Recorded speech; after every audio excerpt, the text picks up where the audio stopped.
देख रहे हैं इतिहास व आंदोलन का प्रतिबद्ध अम्बेडकर जनसंचार।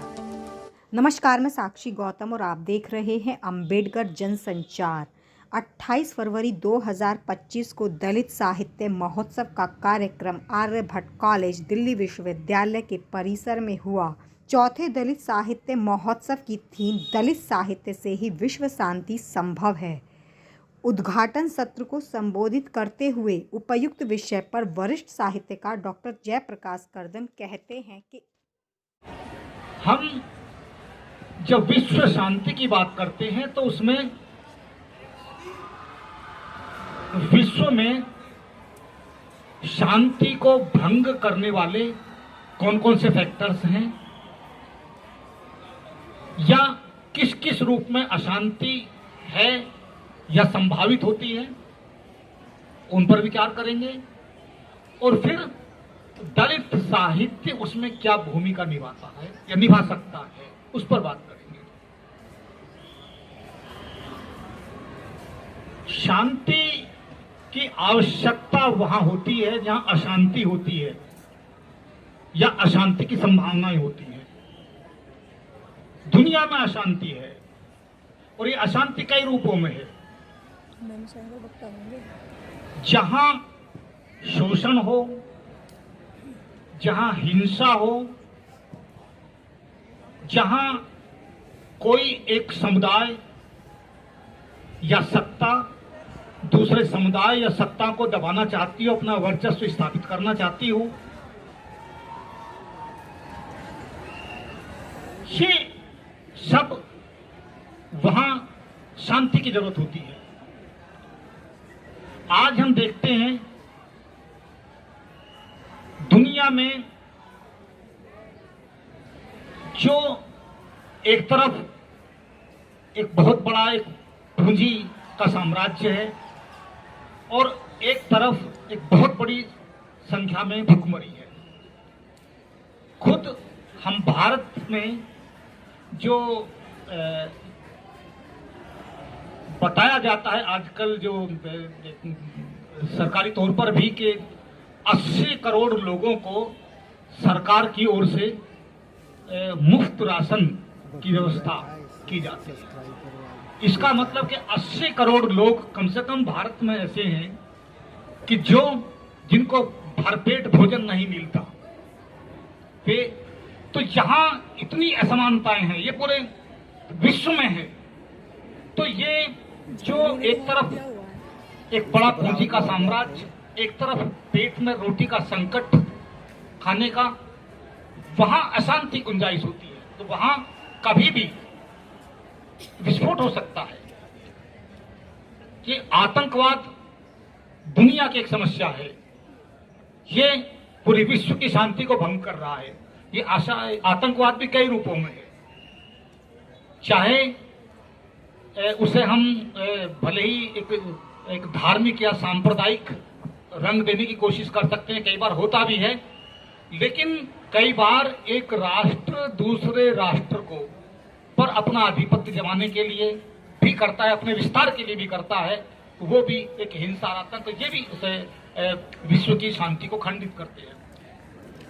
तो ये दलित साहित्य कैसे भूमिका निभा सकता है, इसकी पृष्ठभूमि में थोड़ा हम जाएंगे कि दलित साहित्य की वैचारिकी का या उसकी वैचारिक चेतना का आधार अम्बेडकरवाद है।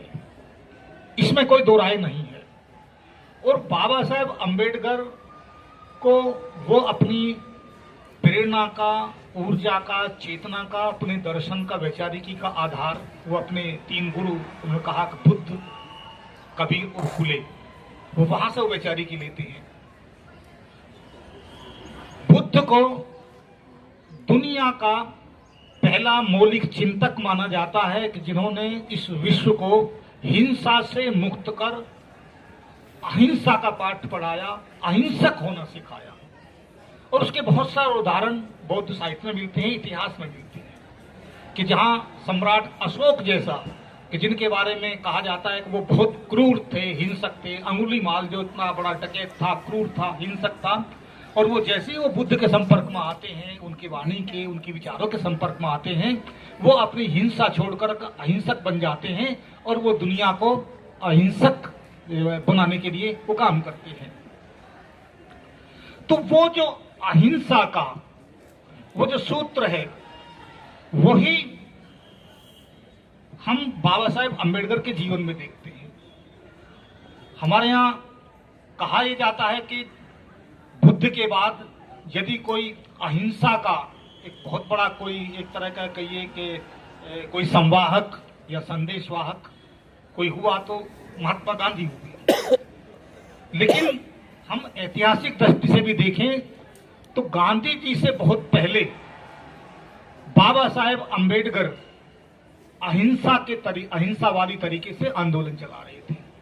गांधी जी जब दांडी मार्च करते हैं नमक आंदोलन के लिए, वो पहला उसे सिविल डिसोबीडियंस मूवमेंट कहते हैं, तो पहला सत्याग्रह था, वो 12 मार्च 1930 को करते हैं।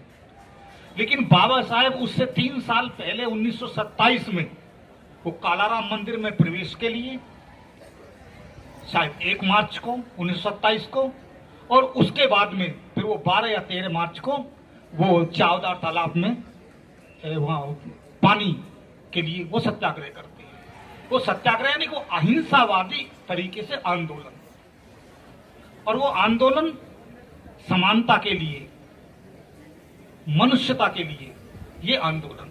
तो ये एक पूरे एक बहुत बड़ा संदेश कि हम जहां जहां कहीं भी असमानताएं हैं, जहां जहां अमानवीयताएं हैं, उन अमानवीयताओं का विरोध या उन अमानवीयताओं को किस तरह समाप्त कर सकते हैं, वो अहिंसा और प्रेम का जो रास्ता है जो बुद्ध ने दिखाया और जिसको बाबा साहेब ने अपने जीवन में उतारा, कि उन्होंने बड़े से बड़ा संघर्ष किया, लोगों से टकराए, लेकिन उन्होंने कभी किसी को ना अपमानजनक शब्द बोला, ना उन्होंने कभी हिंसा का सहारा लिया। वो चुनाव हारे, लेकिन चुनाव में भी कभी अनैतिक साधनों का इस्तेमाल उन्होंने नहीं किया। इतनी बड़ी नैतिक जिसके अंदर ताकत होती है, वही अहिंसा के मार्ग पर चल सकता है। तो ये जो दलित साहित्य है, ये बाबा साहेब की उसी वैचारिकी, उसी चेतना, उसी ऊर्जा के साथ आगे ला रहा है, और इसमें वो विश्व को इसलिए रास्ता दिखा सकता है कि जितना दलित साहित्य या उस वैचारिकी का साहित्य जितना आगे बढ़ेगा, जैसा हमारे पूर्व वक्ताओं ने भी कहा कि इसमें ये किसी जाति का साहित्य नहीं है, ये दलित कोई जाति का सूचक शब्द भी नहीं है, ये एक वर्ग का सूचक है। और ये बहुत बड़ा वर्ग जो भी दमन के शिकार हैं, शोषण के शिकार है, जो वंचनाओं के शिकार है, निषेधों के शिकार हैं, जो भी वर्ग रहे हैं, वे सब दलित हैं। तो ये इतना बड़ा समुदाय जब वो अपने अधिकारों के लिए, अपनी मानवीय समानता के लिए, और वो जब शोषण से मुक्ति के लिए जो आवाजें उठाती हैं, ये आवाजें और शांतिपूर्ण तरीके से ये आवाजें उठती है, इसमें कोई हिंसा का प्रयोग नहीं होता, अस्त्र का प्रयोग नहीं है, कोई हिंसा के लिए प्रेरणा नहीं है। यहाँ जो प्रेरणा है इस साहित्य के माध्यम से केवल ये है कि जहां कहीं भी अन्याय है उसका प्रतिकार करना है, और वो प्रतिकार अहिंसक तरीके से ही, जहाँ कितने तरीके से हो, जो भी तो जहाँ जिस रूप में हो सकता है, कि उनका प्रतिकार करना है, प्रतिरोध करना है और अपने आप को स्थापित करना है। हमें अपनी ऊर्जा का, अपनी क्षमताओं का भरपूर इस्तेमाल करना है। यही तो साहित्य सिखाता है, यही प्रेरणा सिखाता है। दूसरा, हम इसकी पृष्ठभूमि जो हम देखते हैं कि जो ब्लैक लिटरेचर था, वहां पर भी उन लोगों ने जो हिंसा का रास्ता उन्होंने भी नहीं अपनाया था, वो भी जो शोषणकारी जो व्हाइट लोग थे, वो उनके खिलाफ उन्होंने आंदोलन किया, और वहां पे कुछ उदार लोग जो व्हाइट लोग थे वो भी उनके आंदोलनों के साथ आए। हमारे यहाँ पर भी ये है कि कुछ उदार लोग हैं, ऐसा नहीं है हमारे यहाँ पे भी उदार लोग नहीं है, कैसे उदार लोग हैं, लेकिन उदारता की एक सीमा होती है। दलित साहित्यकार जिन चीजों से जूझ रहे हैं, उनके जो अपने अनुभव हैं, अपनी स्वानुभूतियां हैं, और साथ में जो अपने आसपास हमारे इर्द गिर्द जो हम उसका देख रहे हैं, अनुभव कर रहे हैं, साक्षात कर रहे हैं, तो उन सबको अपने अपने तरीके से विभिन्न विधाओं में अपना एक सृजनात्मक रूप से वो सामने रख रहे हैं। वो पढ़ा जा रहा है, पाठ्यक्रमों का हिस्सा बन रहा है। और ये जो ब्लैक लिटरेचर से जो प्रेरणा लेकर के हमारे यहाँ जैसे ब्लैक पैंथर था, तो उसके आधार पर हमारा दलित पैंथर आंदोलन हुआ, और उसके वहाँ से फिर ये दलित साहित्य का आंदोलन चला। तो ये जो पृष्ठभूमि एक जैसी, तो वहाँ भी वो शोषण के खिलाफ, असमानताओं के खिलाफ, अन्याय के खिलाफ, तो ये पूरी दुनिया में आवाजें उठ रही हैं। और आज जिसे हम विश्वग्राम कहते हैं, ग्लोबल विलेज कहते हैं, तो उस ग्लोबल विलेज में जो बाजार जिसे आप कह रहे हैं, आज जो दुनिया एक पूरे बाजार में तब्दील हो गई, और तो इसमें भी तो एक शोषण और शोषक और शोषित दोनों के बीच एक अंतर है। तो कैसे शोषण से मुक्ति हो, ये दलित साहित्य का आग्रह है। कैसे असमानताओं से मुक्ति हो, कैसे उत्पीड़न से मुक्ति हो, कहाँ जो डिग्निटी से जो वंचित है, जो मानवीय गरिमा से वंचित लोग हैं, उनको कैसे मानवीय गरिमा मिले। तो जब ये चीजें मिलेंगी, गरिमाहीन लोगों को गरिमा मिलेगी, शोषणहीन लोग शोषण से मुक्त होंगे, अन्याय के शिकार लोगों को न्याय मिलेगा, या जो आर्थिक असमानता के शिकार लोग हैं, भुखमरी और गरीबी के, जहां उनको आर्थिक जो आत्मनिर्भरता मिलेगी, जब ये सब चीजें होंगी तो दुनिया से ये बहुत सारे संघर्षों की संभावनाएं खत्म होगी, अशांतियों की संभावनाएं खत्म होगी, युद्धों की समानताएं, जो आतंक और हिंसा है, इनकी संभावनाएं खत्म होगी।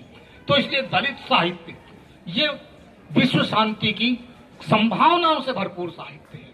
इसलिए ये पूरी दुनिया में, विभिन्न देशों में, विभिन्न भाषाओं में वो लिखा जा रहा है, अपने अपने तरह से लिखा जा रहा है। उसका अलग अलग नाम उसके हो सकते हैं। तो ये मुझे लगता है कि ये एक बहुत बड़ा संदेश पूरी दुनिया के लिए है, समाजों के लिए है, सभी के लिए है, राष्ट्रों के लिए भी है, कि एक बेहतर दुनिया संभव हो सकती है। और वो बेहतर दुनिया को बेहतर बनाने का काम साहित्य से अधिक और कोई नहीं करता, क्योंकि साहित्य संवेदना की दुनिया होती है, साहित्य मनुष्यता की पाठशाला होती है। साहित्य का और कोई काम बड़ा होता भी नहीं। साहित्य का ये कि वो एक व्यक्ति को मानवीय बनाए, उसके अंदर से अमानवीयताओं का नाश करे, उनसे उसको उबारे, और उसको कहीं ना कहीं और मानवीय तब होता है जब वो दूसरों के दुख को समझता है, दूसरे की पीड़ा को समझता है, और केवल अनुभव नहीं करता, समझता नहीं है, उसमें भागीदार बनता है। दुखी लोगों को, पीड़ित लोगों को उनसे मुक्त करने के लिए वो प्रयास करता है। जैसा मैंने कहा कि वहाँ अमेरिका में वो व्हाइट्स लोगों ने किया, उन ब्लैक लोग साथ मिल करके, तो वो उसी तरह की हमारे यहाँ भी आवश्यकता है कि वो लोग ये जो दलित साहित्य का जो संदेश है, ये विचारधारा जितनी आगे तक जाए, और जो दूसरे जो सद्भावना रखने वाले लोग हैं, वो केवल सद्भावना ना रखें, केवल सहानुभूति ना रखें, बल्कि अपनी सक्रियता दिखाएं। जब वो धीरे धीरे ये चीजें आगे बढ़ेंगी, तो मैं समझता हूं एक दुनिया को बेहतर दुनिया बनाया जा सकता है, और विश्व को एक हिंसा से मुक्त, अशांति से मुक्त, एक शांति का, अहिंसा का एक दुनिया बनाई जा सकती है। मुझे लगता है आज के समय में, आज इस सत्र में इतना काफी है।